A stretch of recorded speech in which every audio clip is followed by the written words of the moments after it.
Palacios Smith, and today we are continuing celebrations of visionary women with the second installment of our Next Gen Leader series. And last month, if you saw the episode, we featured several members of Berkshire Hathaway HomeServices ReThink Council. And today we're going to continue with part two. I'm so excited as we introduce Marie Boatsman, Alexandra French, Sarah Roberts, and Nicole Taranto.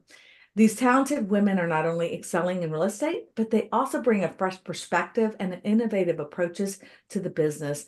And as we learn more about their backgrounds and experiences, I'm excited that we're going to uncover how strength of leadership doesn't just come with age, but with vision and also persistence. So get comfortable with your cafecito, everyone, and join me for an insightful conversation as we meet these four bright leaders. So with me today, I have Marie Boatsman. So Marie, welcome. She is with Berkshire Hathaway HomeServices Northwest Real Estate. And I love that Marie talks about blending innovation and expertise in the videos that she creates. And I need a lot of help there. So I may have to talk to you after this. And I found it interesting that she was raised in Maui. And then I found out that she moved to Portland for a soccer, go to college for soccer. And so what a big change in venue and scenery, and then began her real estate career in 2006. So Marie, thanks for joining us today. I can't wait to hear about your background and how you switched from what you were doing over into real estate. Yeah, thank you so much for having me. Alexandra French is with Berkshire Hathaway HomeServices Georgia Properties. That's where I started my career. So I love that you're with my home company. And you started in 2011, becoming a successful individual agent. And in 2022, you co-founded the Level Up Real Estate team, which is the #1 medium team with Berkshire Hathaway HomeServices Georgia Properties. That's fantastic. Congratulations. And you are, I know, a young mother of two and also an advocate for breast cancer awareness. And you also founded the Foundation for Gift of Surrogacy. So I am really kind of impressed with that, and also really want to know more about that. We'll talk about what that took and how you decided and got involved in that. So welcome. Thank you for having me.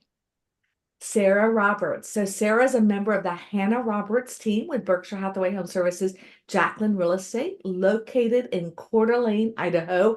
I had to say that because I love the name of that town.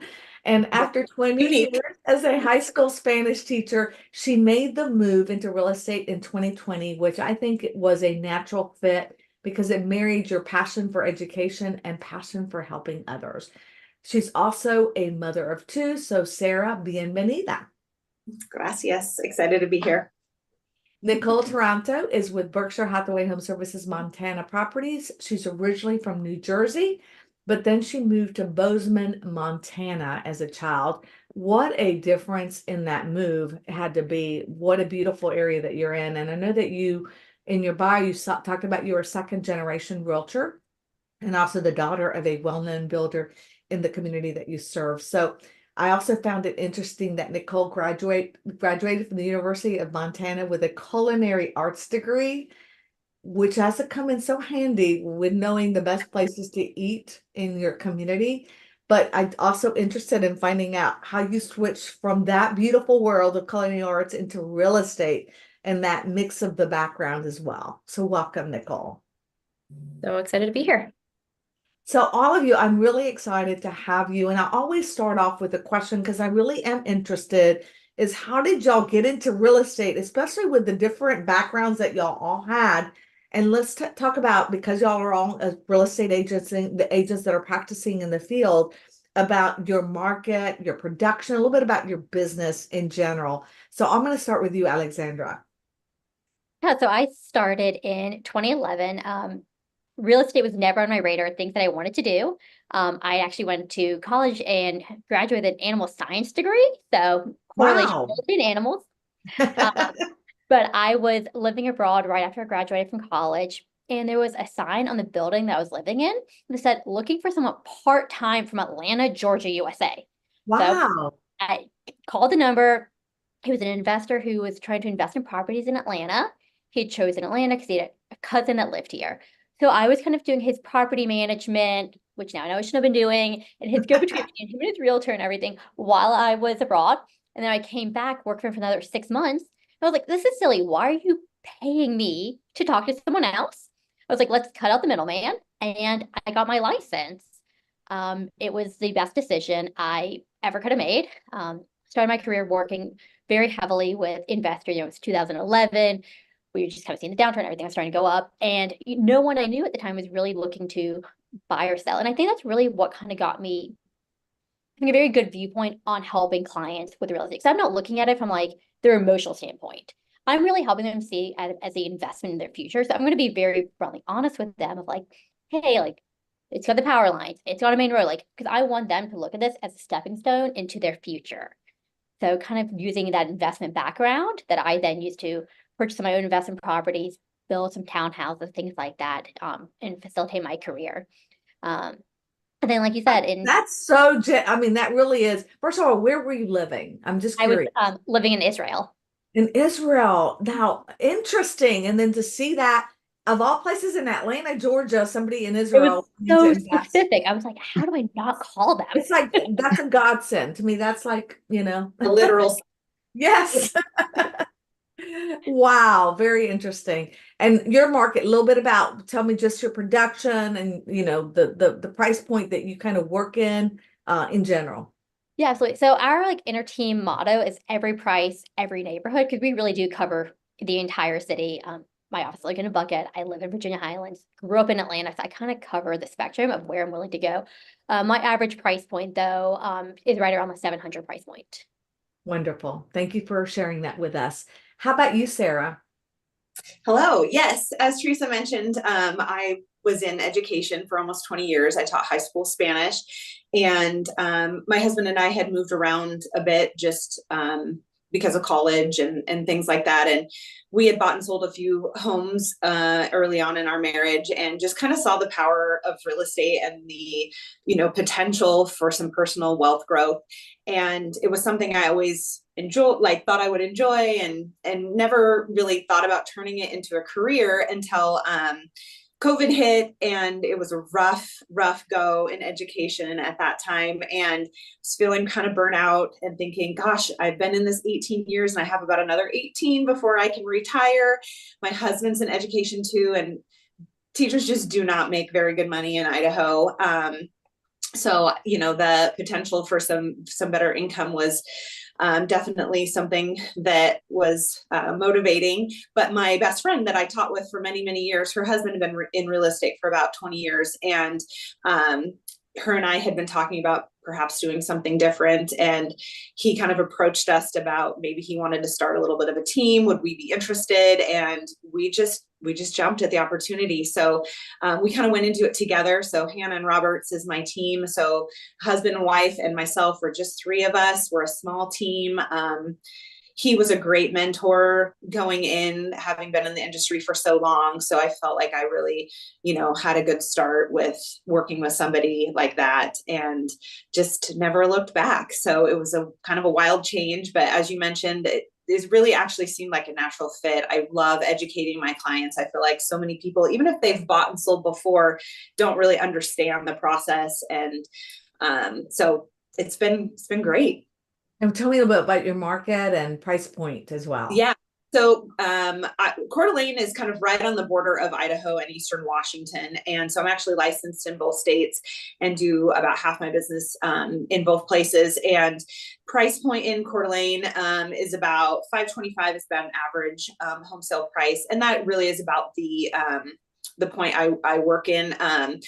Having taught for so long, I have thousands of former students in the area. And so I do a ton of sales with first-time buyers that were my former students, which is really fulfilling, actually. And so they tend to be in the lower price ranges. But like Alexandra said, we serve anything. I think my lowest sale last year was a $13,000 mobile home.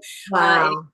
The millions. So, yep, pretty full range. I love that. First of all, through COVID, surprising that you started that time, because that was kind of a scary time for any of us that were in real estate altogether. But I can see the transition from definitely education into real estate, how that really kind of made sense. And I will tell you, I have found where even our CEOs, a lot of the CEOs that are part of the different companies that we operated started in education.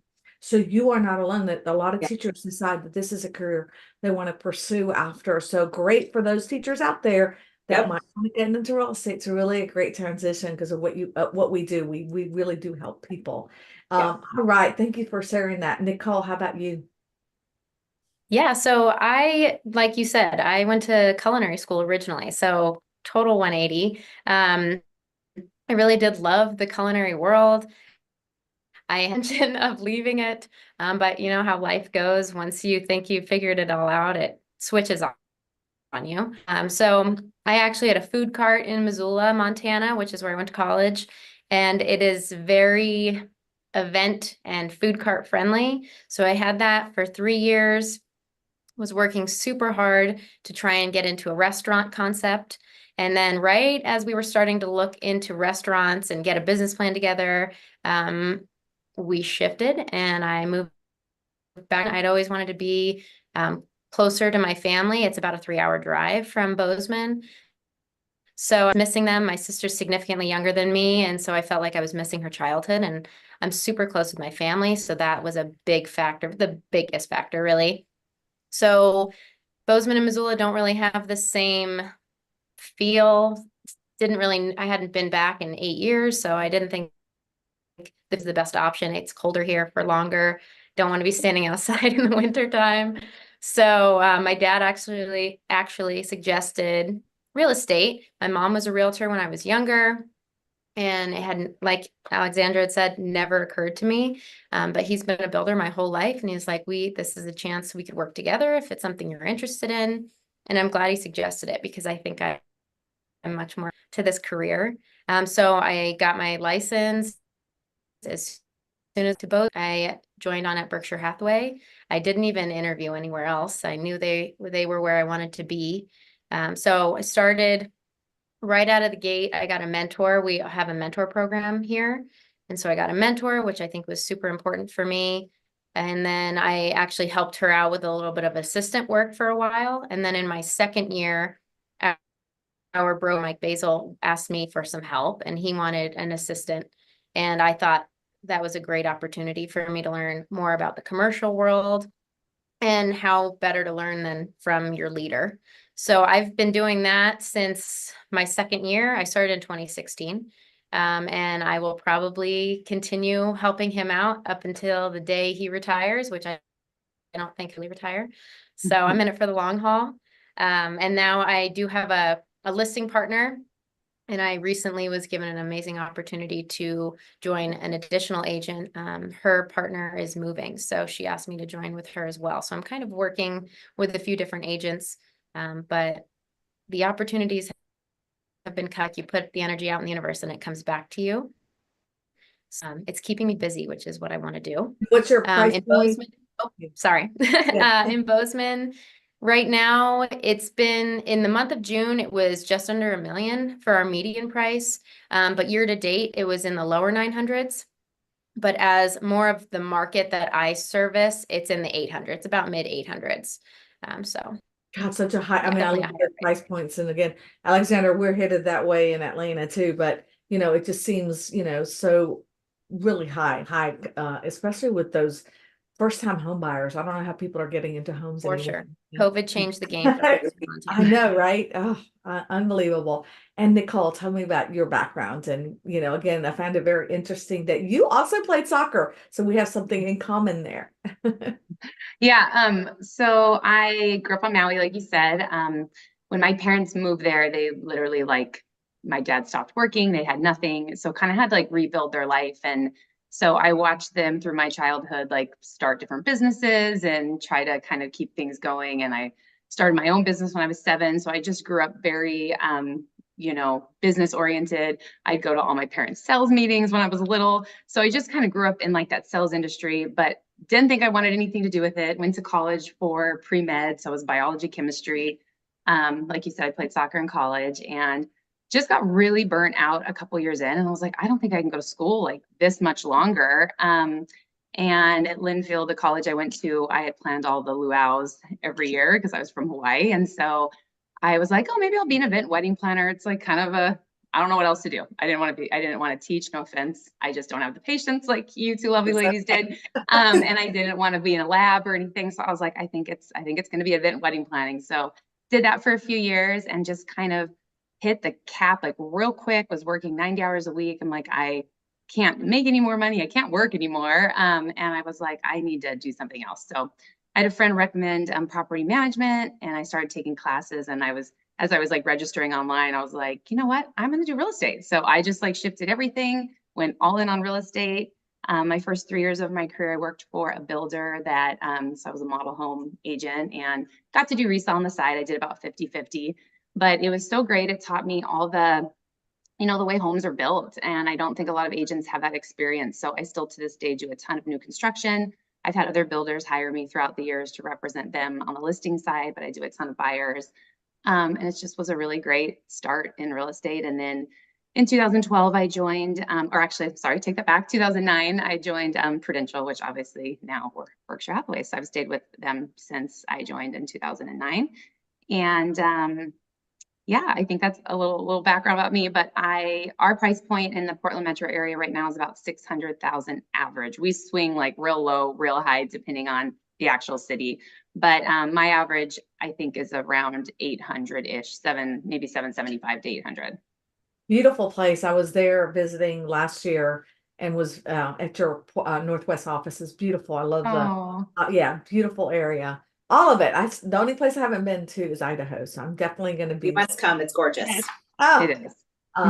So one of the things that I want to know, I know right now, and I think you guys all have fresh perspectives because you're also just kind of newer in the business as so you haven't really seen the turbulent times that we've seen in the past, or have been in the business so long that you think, wow, things are changing so much because you can adapt a lot easier, in my opinion. So what are you doing? Because we know that there's a lot of changes happening in our industry, and this can be anyone who wants to jump in and answer this question.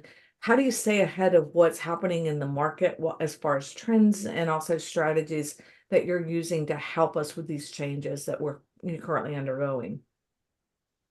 Well, I can start. I think I've been in the longest. So I have seen 18 years, which is crazy, but I have seen I got in right before everything kind of fell. So 2006, I had like 1 year of really great, and then it just went downhill. So I've kind of been through the roller coaster before, then was a lot worse and different than now.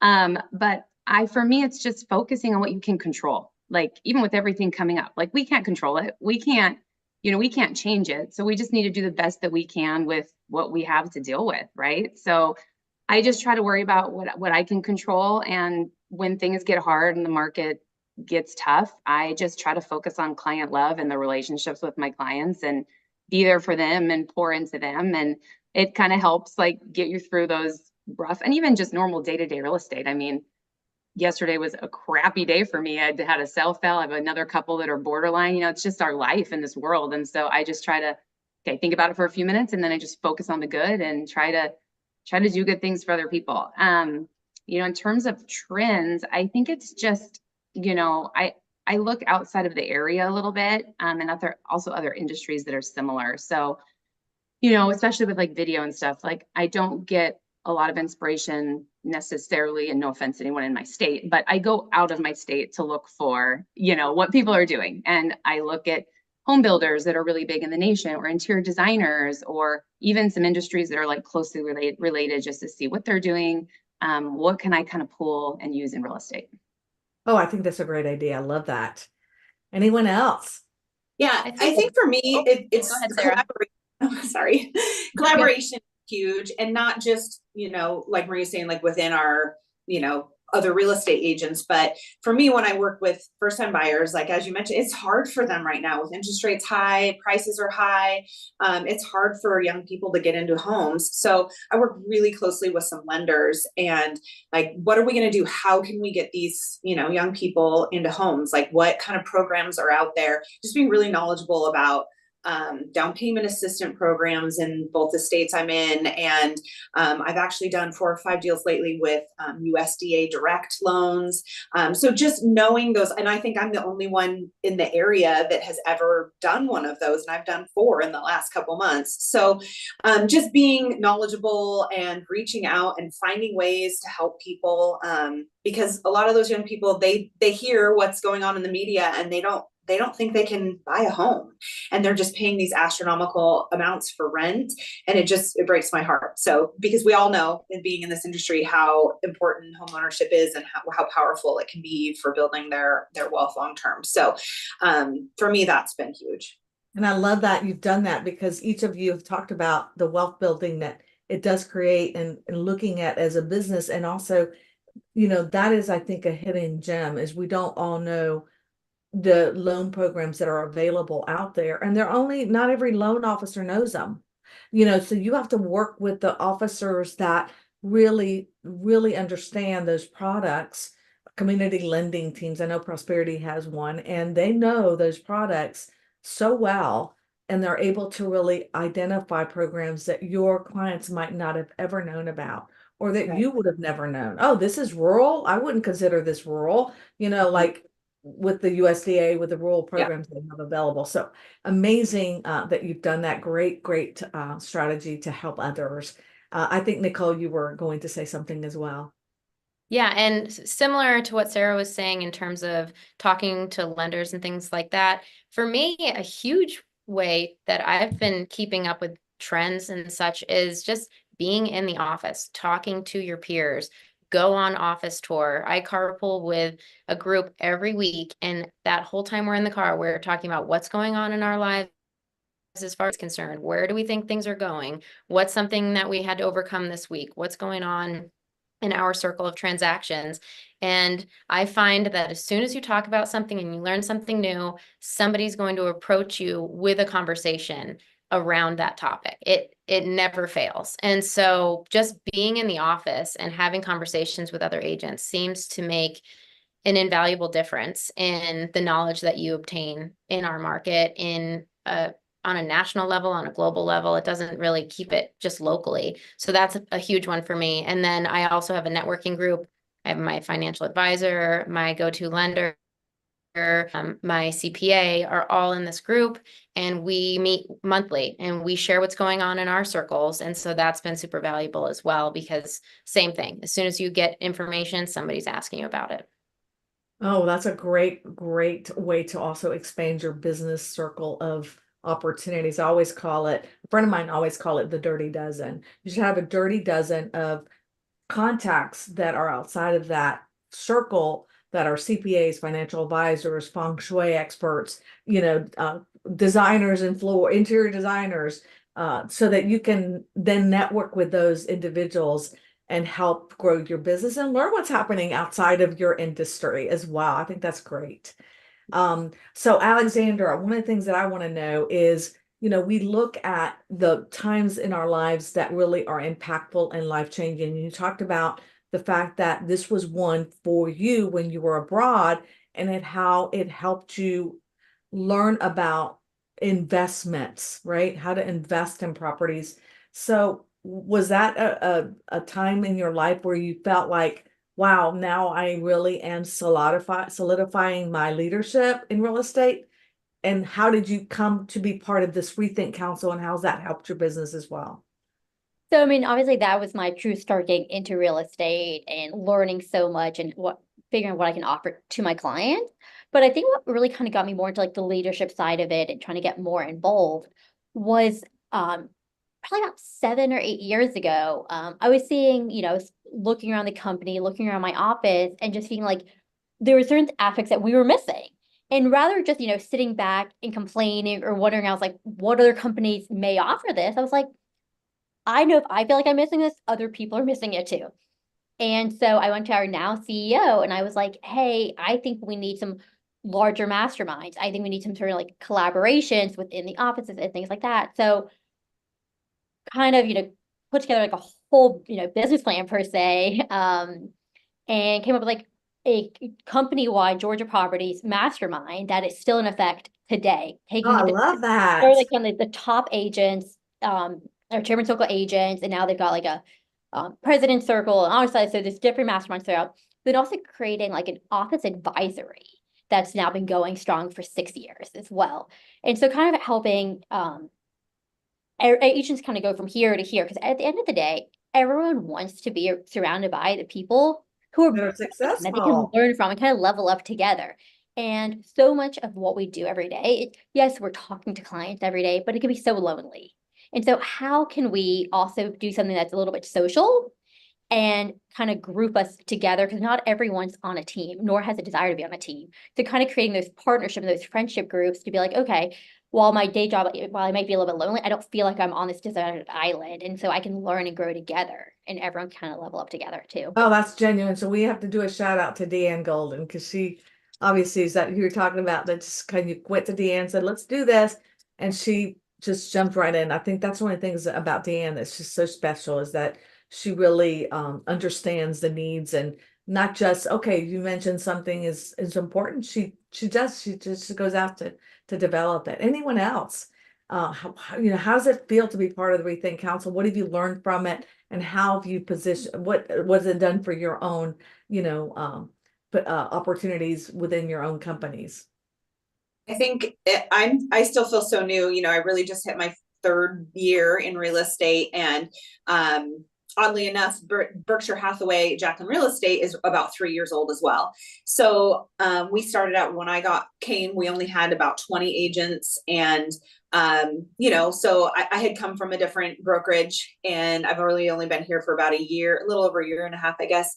And so just saw an opportunity to kind of grow together. And I think I'm kind of a natural leader, and had come in as kind of a top agent. So it was just kind of a natural fit for me to kind of take on a leadership role. And it's been fun to kind of see, we've doubled in size in the last year, and brought on some really fun people. And so, yeah, for me, I feel like it's an amazing learning opportunity to learn from some of these ladies in the ReThink Council.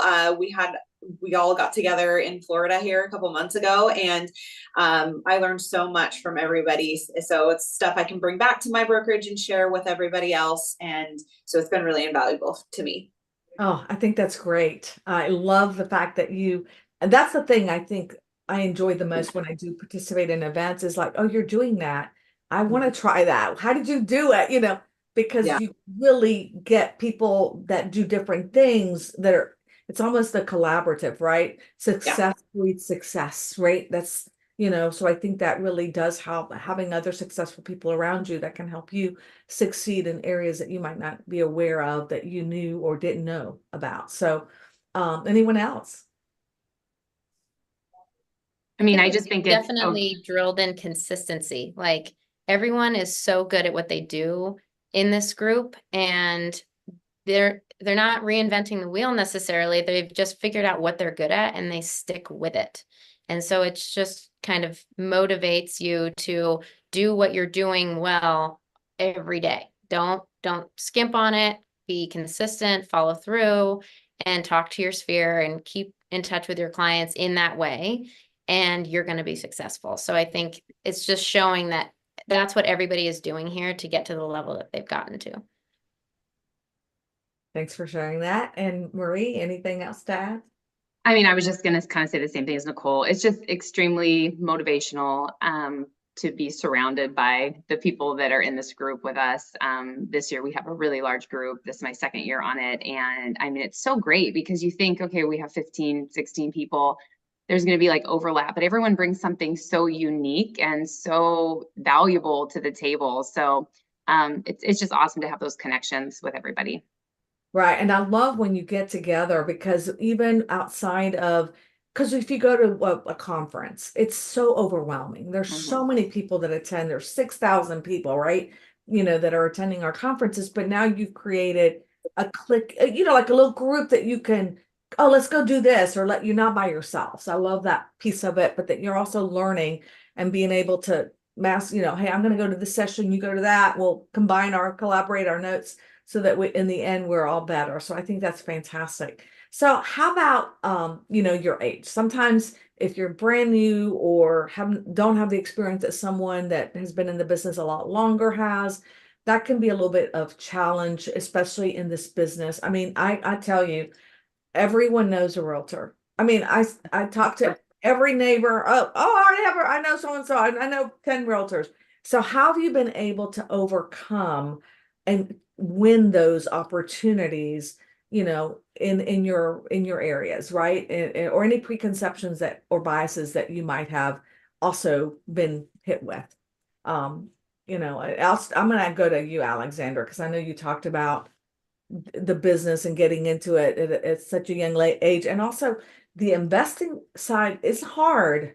It's different, that mindset. So how were you able to overcome that, especially with somebody that was like in another, you know what I mean? Like he's the wants to invest in Atlanta. I'm sure he probably didn't know that you were just out of college or you were interning there, right?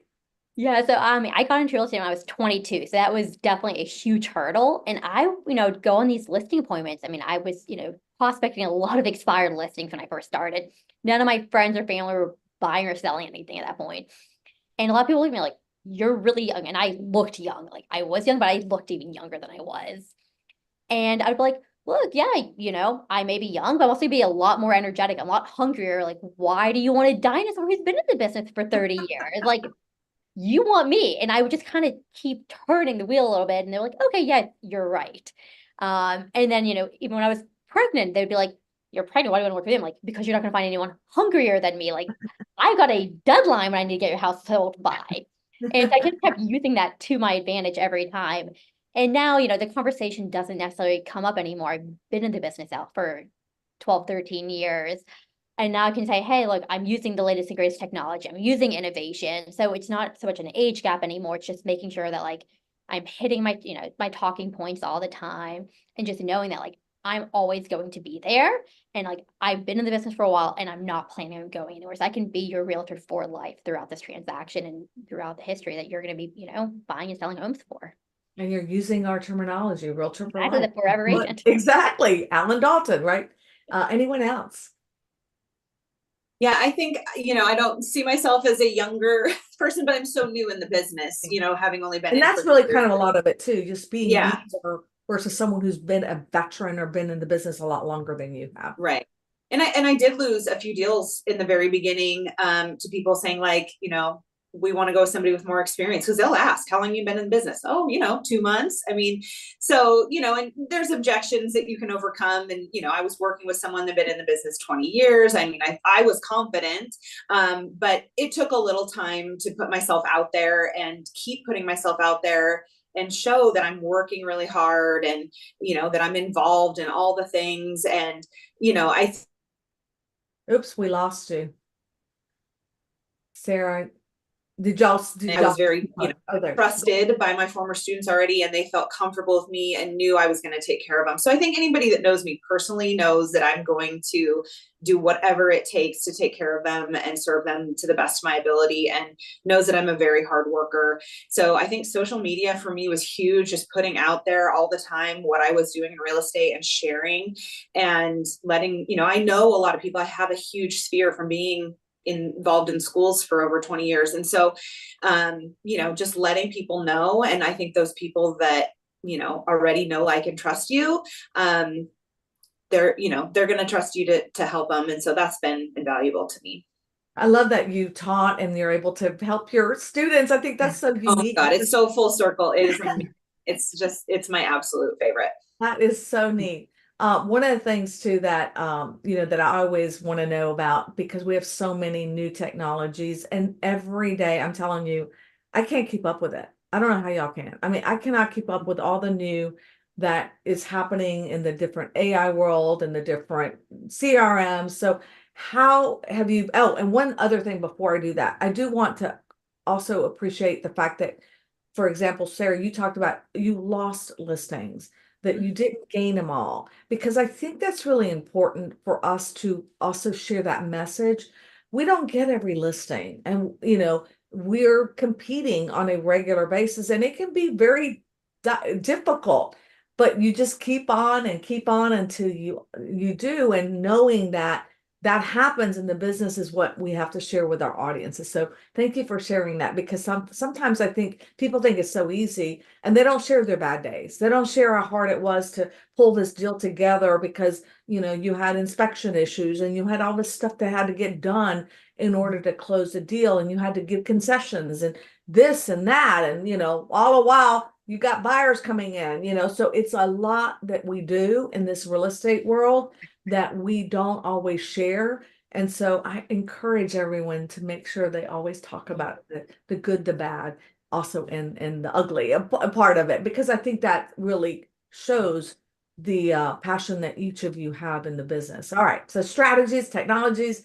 So share, because I want to know, what are you using that really, you know, has embraced and helped enhance the business today? And anyone that wants to share a tool that others can use as well that might be extremely beneficial.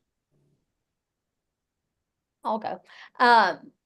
You know, real estate's like constantly, it's ever changing. Like you said, it's so hard to keep up with, you know, the latest and greatest trends and which one to focus in on. You know, I remember like when everyone switched from like, you know, e-faxes to DocuSign, people were like so slow to adapt that, and then going paperless. But the one constant, you know, everyone's right now is focusing on like AI, and like I absolutely love AI. I love ChatGPT. You know, I will talk about it all day long. But probably the greatest technology that people don't think about when they're thinking about like tech is social media. And that is something that I've been utilizing since day one, because it's a way that you can stay connected with people you don't see on a regular basis, people you probably haven't talked to in, you know, 10, 20 years, that, you know, message you out of the blue and say, hey, I want to buy a house. Hey, I want to sell a house. It's that social proof that you're constantly getting and just staying in front of people, because no matter how much, you know, how many times you can pick up the phone, you can't get that same reach that you can on social media. So to me, that is the biggest technology advantage that we have. Which is your favorite? What do you use most? Instagram. Instagram. Okay. Anyone else? I would absolutely second that. I mean, I recently, my most recent home that I sold was a referral from a former student from 20 years ago, who's a lender in a totally different area of the country, who I would never be in touch with if it weren't for social media. And yeah, she just knew I was in real estate in the area that her aunt was in and said, my aunt needs to sell her house. You're my girl. So things like that all the time. So Facebook for me, I think it's my age, is where I'm on Instagram too, but Facebook is where I do most of my connecting. Love that. And I'll piggyback that just by, obviously, yes, social media, but video specifically. That has been huge in my business and my career, staying in front of people. For me, I'm pretty much, all my business is past clients and referrals. So I shouldn't say past, but, you know, database and referrals. So video has just been a tool to stay in front of them, the people they know. It's just been, like I said, just a huge part of my business. And, obviously posting, but also being really intentional with like listening and, paying attention to what your sphere is doing on social media, because it really helps to know, okay, do they have someone going off to college? Do they have a dog that just passed away? Like, can you, use that as like a way to touch them and give them a little pop by or a little gift, So I think there's just so many different ways we can use social media. And with video, even, incorporating those into monthly or maybe, twice a month newsletters or something where you're sending them out to your clients too. Because even though you're on social media, only a small part of your sphere is actually really seeing what you're posting. So which is your favorite vehicle? Facebook, Instagram. Okay. Instagram. Yeah. And then what's the favorite video that you like, where you've gotten, like you thought, if I do this type of video, I seem to get a lot of views? Well, I kind of have a lot of little different video buckets that I use. So, we have educational, we have listing videos, we have like, things that like, I call it like your tribe is going to maybe gravitate towards. So I think it's a real mix of like what you're doing, adding in some humorous personality ones so people can get to know you. I've just found that mix really helps when you're going into a listing appointment. A lot of people have already like looked you up and feel like they know you before you get there. So for me, I typically don't really have to sell myself too much with the marketing that I'm doing and why they should use me, right? So it's made those first appointments really don't feel like first appointments anymore. But I think it's a mix, but it seems like for me, anything I do that is like design, home trend related, really gets the views. And then, you know, some listing videos will do really great, others maybe won't, you know, so it's just really being consistent. And unfortunately, I don't think anybody really ever can figure out the algorithm of Instagram and what's going to take off and what's not. But Length of you know, videos, just so we usually 30 seconds, a minute, 2 minutes, what works best? I personally, I think it's shorter is better. You know, everyone likes, you know, reels are kind of what is trending, and, you know, it's really hard to do a short listing video, but I have been trying to keep most of them, you know, minute and a half under. And if it's not a listing video, then I try to do shorter highlights that are like 15 to 30 seconds. Another one that's been really huge for me actually is collaborating with local businesses. So obviously growing up with a family business, I have a huge heart for business owners, and you know, it has been a really great platform just to be able to collaborate with them, showcase and highlight their businesses. Those videos typically always do really well for me too. And, you know, again, I always say it's not about the views. I mean, yes, lots of views is great, but I think it's really about like, where are those views coming from? Are they actually impactful views? And maybe 1,000 views where you're actually getting comments and DMs and actually engaging with people in your community, it's better than 1,000,000 views, you know? So I think it's important to keep in mind, like, what your goal is with Quality social versus media. quantity. Yeah. I love that one. I love too that you're featuring businesses, because I think that also encourages, when they see their business being mentioned, they're gonna obviously share it to their audience, you Yeah. know, because they're now, you know, getting exposure as well. So I think that's the law of reciprocity that Gino Yeah. always talks about. All right, Nicole, how about you? Instagram's favorite for me too. I agree with what Maria's saying about video, and really it's so many people that you'll never realize that are in your circle. I have people reach out to me on Instagram all the time in a message that ask me random things that might not have anything to do with real estate, but they see that I'm involved in the community. I'm always posting about things that are going on. And so they find me to be the knowledge person for their random asks. And so that just keeps me top of mind, that it's somebody who I would consider like more of an acquaintance or a friend of a friend. And I didn't even realize they were seeing these. And so I'm like, it's flattering to know that you're making an impact so that they are thinking of you when they have a question about something in the community. And so ultimately, they come to you when it's time to buy or sell a property. Alan Dalton always said that. Y'all know Alan. I just adored all of his informational pieces, because that's what he talked about. Talk about your community. Talk about things outside of just real estate, because then people think of you as an expert in that whole area, and not just real estate. So when it comes to real estate, you're top of mind. I think that is awesome. I really appreciate all of you sharing that. Now, one of the things that's tough, and a lot of times people wonder about, is how, and all of you I hear have children, right? I've learned you have children. So how has that impacted the career that you have in real estate? How are you able to kind of balance that with having children and, you know, sports and, you know, all the other things that come with that? My daughter just had her first baby, and she's in real estate as well. She's actually in title. And so we talk about this quite often, because I'm helping a lot, watching my sweet little teddy bear, that's his name, Teddy. And so trying to balance the careers of yourselves, along with, you know, making sure that you have time for family and, you know, the responsibilities that also comes with that. So anyone, I'll start with you, Marie. Oh gosh, I'm probably not the right person to ask this question to. I have 3 boys, 7, 11, and 14, and my 2 older ones are like extremely active in like all the sports. So it's a constant just circus at my house. So I don't know. I mean, lots of coffee, not a lot of sleep. Again, not the right person to ask this to. I will just say that, you know, late night, early mornings, I just kind of go. Lots of help, whether it's personal help with kids or, you know, work help. It's a book that I read recently is Who Not How, and it's very eye-opening to really kind of getting help with things that you don't need to be doing. So that's been really just a mindset change for me.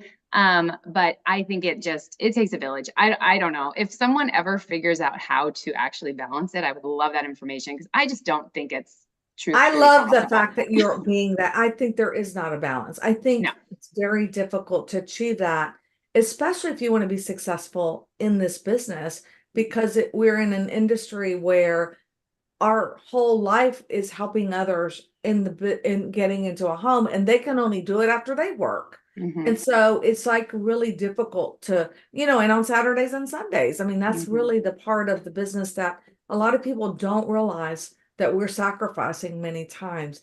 But I think our children, I mean, my daughter and my son, I believe me, I was always the one thing my daughter said to me, she goes, "Mom, I loved that you're such an inspiration.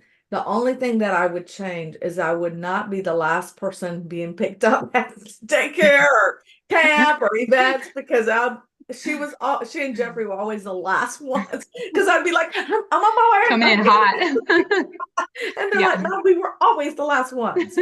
Anyone else wants to? Yeah. My life is very similar to Marie's. I have two kiddos, 13 and 11, and they both are very involved in travel sports. So my husband is a high school coach, and so he coaches wrestling and football. He coaches our son's baseball. He coaches middle school wrestling. So he's like his own, I don't know, he's got his own things going on. And so we are just complete chaos all the time. And I 1,000% agree with Marie. Like, if there is somebody that's got this balance thing figured out, please give me a call, because something is always, lacking. Like, the house isn't clean, or the groceries aren't bought, or something. So I'm a little bit of a control freak. I have a hard time hiring or letting somebody else do some of those things for me. So I think that's something I'm constantly working on. And, in a big part, I thought being a teacher was always going to be the best career as a mom. I had the same vacations as them, but it's not flexible during the work week.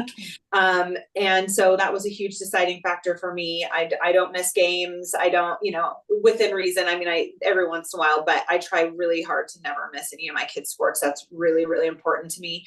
And so there's a lot of weekends where my husband and I are traveling to 2 different towns for travel sports. And I think for me, the biggest thing is taking care of myself physically and mentally, because there is no balance. So I have to be able to, I work out every morning. That is, even when I don't want to, I make myself go every morning, 5 days a week, have a routine, get my exercise in, because the rest is what it is. You gotta have that mental, and you gotta take care of yourself, because you are taking care of others.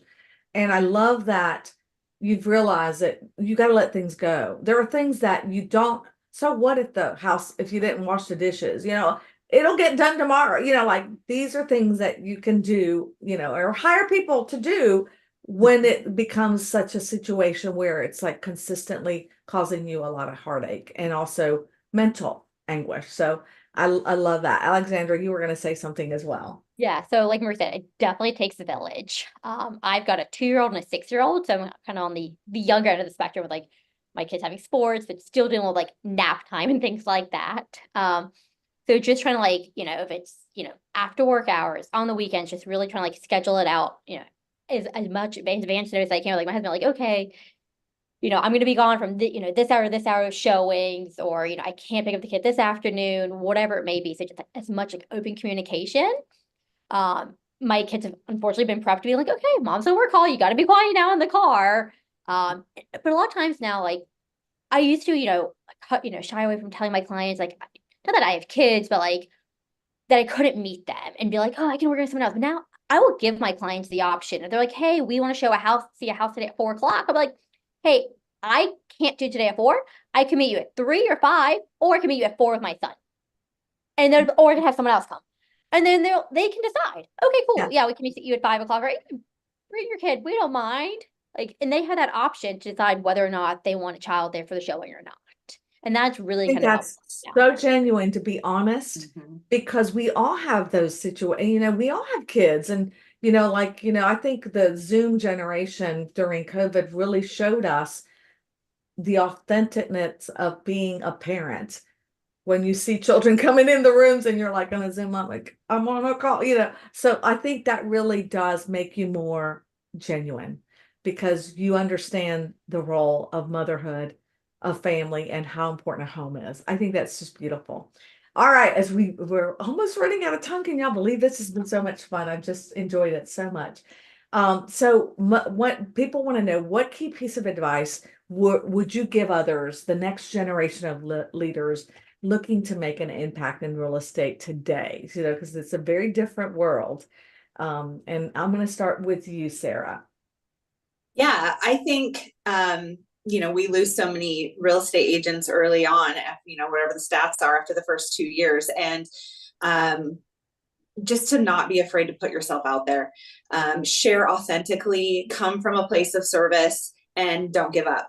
I think those are all just the key to success in this business is, put yourself out there and find what works for you, put yourself out there in a way that you're going to enjoy it. I mean, don't get involved in a bunch of things that you can't stand going to, or you're going to burn out quickly. So, for me, I meet a ton of new clients. I mean, I have my past clients from my sphere, but new clients through my kids' sports. That's where I am. That's what I'm involved in. So I share with them. They all know I have my laptop at practice. They know what I'm doing. So, wherever you're at, whatever you do, make that part of your life and your business, and keep sharing and keep working through. There's going to be struggles, and just don't give up. I love that. Anyone else? Alexandra. So there's like 3 values that I really try to instill in my children, which is kindness, curiosity, and resilience. And I would say the same thing to like any agent who's looking to get in the business. Curiosity, like learn as much as you can. There are so many amazing podcasts out there. There's so many other agents who are willing to give back and to teach you and mentor you. So just learn, do as much as you can. Kindness. This industry can be brutal. Be nice to everyone. Not just be nice to your clients, but be nice to the other agents in industries. You never know when you're going to come up against them on a deal. You're never going to know that, that friendship that you've made with another agent is going to help you win in a multiple offer situation. So just be nice to everyone. And resilience. Sarah, you talked about, you lost out on a listing appointment. We've all lost out, but don't give up, because it's going to take time for you to build up that reputation. And no matter, you're going to have to grow thick skin, because you're going to hear no a lot before you start getting a lot more yeses. Oh, beautiful. I love those 3 ideas. Anyone else, Marie or Nicole? I mean, I think exactly what they said. I would say just keep swimming. I mean, we're all going to get knocked down a million times. I think a lot of agents come into this business without a realistic mindset. I think they need to come in knowing this is not easy. Like, it's not Instagram. It is hard, and every day is different. And I think it's learning how to get back up and keep fighting, and show up for yourself and your clients daily. And there's a lot to learn, and there's a lot to do too in the business, which you don't see as well. I like that. And Nicole, we'll wrap it up with you. Basically everything that they've already said. For me, if you're a new agent, go into the office and get involved. Find a few things that will, and be consistent at them. And it's okay to tell your clients if you don't know the answer to something. I think having integrity is so much more important than trying to know all the right answers, or saying the wrong thing, trying to sound smart or knowledgeable about something. People want integrity first any day of the week. So it's always a learning experience in this industry. If you think it all, then you're not going to be successful. So always have your mind open to want to learn. I think that's the best advice. Go into the office, because also a lot of times people walk in or they call in and they need someone as an agent, and there's great lead opportunities for you. And then you're learning from other agents that may also have the time to be able to teach you something that they normally would not have time for if they're in the office. So I think being there and showing up is half the battle. So, all right, as we wrap up, I always like for us to recommend great reads, a podcast, and then also your favorite quote. And so just really quickly, each one of you tell me one, either book, podcast, and a quote that resonates with you. So I'll start with you, Sarah, because you're on my left, and I'll make my way around. I think a favorite book of mine is Becoming a Person of Influence by John Maxwell. I had my first perception of the book is like, how do you influence people? Is that having power over people? It's not. It's really learning how to interact with people better and having a positive influence on their life. And it helped me not just in my business, but as a mom, a wife, a friend. How can you serve people and be someone that they think of in their life as having a positive influence over them. And so that's kind of a mindset that I like to have with just everyone in my life, but it's served me really well in business. Oh, I love that book. I haven't read it, so thank you for sharing Yeah, that. it's great. We'll make sure that we have these books added at the end. I'll have them on the Women Who Lead website, so y'all can order those that you might be interested as well. Anyone? Let's start. Alexandra, how about you? Atomic Habits. I absolutely love that book. Just small little incremental changes can make such a large, profound change, whether it's in your personal life, your professional life, or whatever it is. That's a favorite book. Let's see. Let's go with Marie. Oh my goodness. Okay. I have so many favorites right now. I'm going to go with The Power of Moments and Relentless. I have to give two. Soundtrack's also really good. And then favorite podcast, Tom Ferry, Jason Pantana, anything that route. And favorite quote, I had kind of a mentor tell me this like very early on when in my career, probably in like 2008, when things were going sideways. The market doesn't determine your success, you do. And that has resonated with me through every situation, even just like buyer backing out, listing, losing to another agent. I think we can apply it like every day. So, the market doesn't determine your success. You do. Mm-hmm. I think that's brilliant. I love that. Nicole?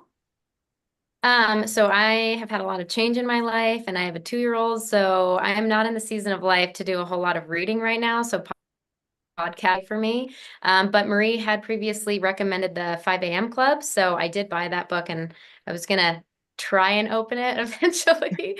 Podcasts, I have to agree. Tom Ferry, love listening to them. I listen to him most mornings when I'm getting ready. And then a quote for me is that I never dreamed about success. I worked for it.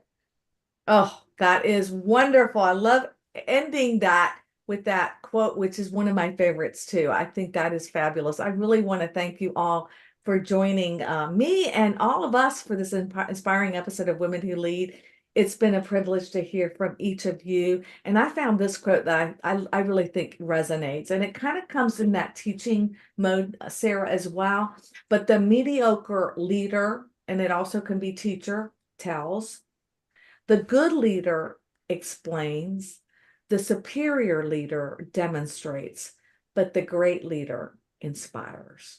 And I think I just love that because it's so true about teaching or anything that we do, is that we inspire others. And I think that's one of the best things that can be said about the ReThink Council, is that it inspires others who want to follow in your footsteps. And y'all have all inspired me today. So I really, really appreciate you coming on the show. And I really want to let everyone know that true leadership is not just about holding a position. It's about making a difference, whether through innovative practices, overcoming biases, or balancing your personal and professional lives.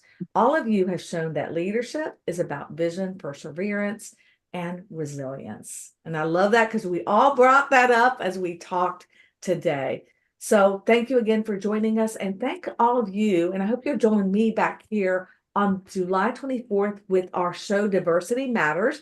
And this time I've got special guest Nora Aguirre, who is the national president for the National Association of Hispanic Real Estate Professionals. And then also back here on August 14th, when we'll have another great episode of Women Who Lead. So I encourage you to stay connected with us on social media, share your thoughts, and continue the conversation. We can be found on Facebook, on Instagram, as well as on YouTube. So please check us out on womenwholeadseries.com or diversitymattersseries.com. Until next time, keep leading with passion and purpose. And thank you all for joining us. And bye-bye, everyone. See y'all next month. You.